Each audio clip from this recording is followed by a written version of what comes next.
I built this entire track in under 2 hours, and with the tools I'll show off in this video, you could too. Welcome everyone to Hoki's Track Pack, a modular track layout building kit using Event Lab prefabs that might just save you many hours of slow, painful prop placement in the Event Lab. This video is just going to be a quick showcase and demonstration of the prefabs in this pack so that you know how to use them well, can see what their potential is, and can learn how to build some amazing racetracks in hours instead of days. So quickly, for anyone who's not familiar with building in the Event Lab, in order to build custom racetracks like this, creators need to place these roughly 25 by 50 foot asphalt slabs piece by piece, manually figuring out every corner angle, slowly and carefully building banks and elevation changes in tiny, smooth increments by hunting for just the right coordinate height to make sure there's no bumps.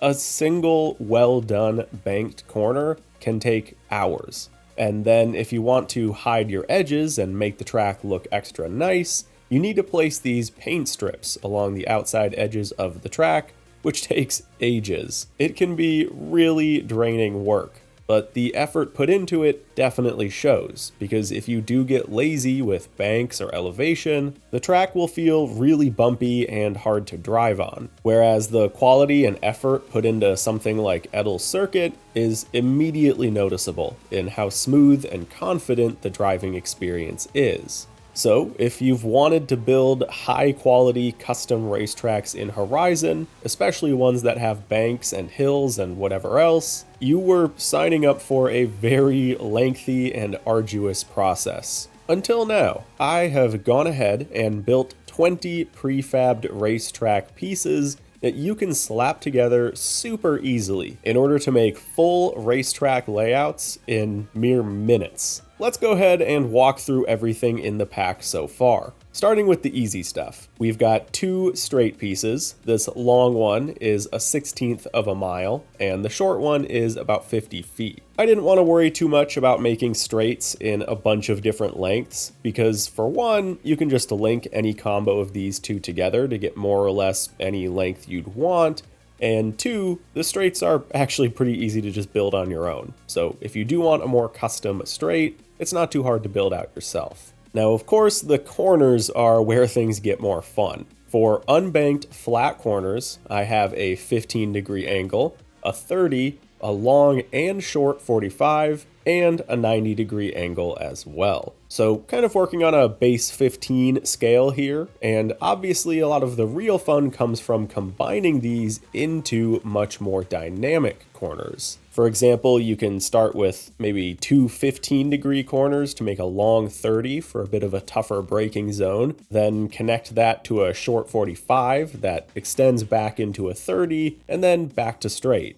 And bam, you've made a very unique corner. And just as a quick note here, a lot of these pieces are built with some level of overlap in mind. So of course, feel free to kind of tweak and overlap the pieces to get things looking and feeling how you want. But I feel like with only these 5 corner pieces, you can end up building a ton of different types of corners. But of course, not every racetrack is flat. So I've also made banked versions of the 15, 30, 45, and 90-degree pieces. These are all banked at exactly 3 degrees, just so you know, in case you want to connect any custom pieces, but I have also made transition pieces myself, so you can go from flat to bank and back to flat. Now, I have 2 versions of these transitions. There's one where the bank rises up from the flat, which I feel tends to be generally smoother for both entries and exits, but I've also made a version where the bank drops in, if you'd rather have that. There is a left and right version of both of these, so they'll work with anything in this pack. Next up, we've got elevation changes with an incline and decline. These are both exactly 5-degree angles, so one incline with one decline will bring you back to flat. And if you want to extend the hill, just turn on angle snapping with one of these straights, set it to 5 degrees, and you're all set to extend your incline or decline as much as you want. And if you want steeper elevation, you can combine 2 of these together to get more dramatic elevation changes. I've got a version of these with and without runoffs, so you can pick whichever one is best for you. And that actually brings us to our one final bonus piece, this braking marker. This is an accurately measured prop that will give you 150, 150 meter braking signs. And to place it, you can just line it up with your corner by burying this reference cone at the start of the turn. So as of right now, that's the pack. 2 straights, 5 flat bends, 4 banked bends, 4 bank transitions, and 4 elevation pieces, along with a bonus braking distance marker. All of these can be found under my gamertag by just searching for HTP. And the beauty of this is that anyone can make more of these. In fact, some folks already have. Kyle from the boys racing team had a similar idea himself and shared his own pack that works perfectly with my own. And obviously, if you can think of anything else that I should add to the pack myself, definitely let me know, because I would love to continue to expand on this project. And with that, I do now want to talk about some of the downsides of using this, because it's not perfect. As anyone who works in the event lab knows, the prop placement works on a sort of coordinate system. So even though you can freely move any piece, once it's placed, it usually shifts around a bit to match whatever coordinate it's locking to. This makes it really hard to get smooth roads, especially with banks and elevation changes, because you're just pixel hunting these flat pieces to try and place them on the right coordinate, and it's a huge pain. This gets even weirder with prefabs, because every prop contained within the prefab still has to match a coordinate, but the prefab as a whole is moved as one piece. So when you place it, some props will shift out of alignment. This means that especially some stuff like the white borders will shift under the asphalt slab when they're placed. It's annoying, but the only way around it is to put the borders too high, which can make them bumpier to drive over. So I figured I would rather try to prioritize a smoother driving experience, and then if you want to, you can go back and patch them up on your own. So you will notice these little prop shifts when building, but it shouldn't have any serious effect on the drivability of the track. And again, if you need to kind of patch anything, you totally can. And this is actually why I haven't done any curbs at all either. You really want your curbs to be smooth and aligned properly, and I just felt like I couldn't get the curbing to work as well as I wanted to as a prefab. And with that, I do want to close with some beginner tips for building racetracks, especially when it comes to more competitive focused track building. Because obviously this pack can only take you as far as the layout. You still need to build the runoffs and decorations and everything else yourself. Obviously, you can use these big grass blocks to easily fill out any flat space. Make sure to place them a few notches under the track though, as sometimes they glitch out and make the car think it's driving on the grass, even though it looks like you're driving on the asphalt. So just make sure there's a bit of a gap to the grass. It also always helps to make sure you have good runoff all around the track. I know it might be exciting and is possibly easier to just place walls right next to the track border, and if that's what you want, obviously more power to you, but pixel stops are frustrating and hard to avoid.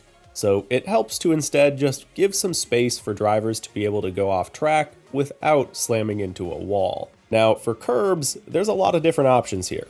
I don't love the in-game curbs. Instead, I much prefer to use these shapes, which can be molded a lot easier. And it helps to have outside curbs on any of your sharper entries and exits, as well as an inside curb at most apexes. And finally, for checkpoints, this is really just a big one for competitive play. It generally always helps to have a checkpoint at the start of every corner, at the apex, and at the exit. This will prevent a lot of track cutting and help make sure the track is ready to be raced online. Of course though, if you're not too worried about that, checkpoints kind of look ugly. So in more visual, kind of fun experience tracks, I usually try to limit my checkpoint placement to focus more on the decorations. And that's pretty much all I've got for some basic beginner level tips. So ultimately, I don't see this pack fully replacing the work that the real pros do. Guys like Joe C, Type Hard, Cosworth, and anyone else who spends hours upon hours meticulously perfecting prop placement for these amazing experiences.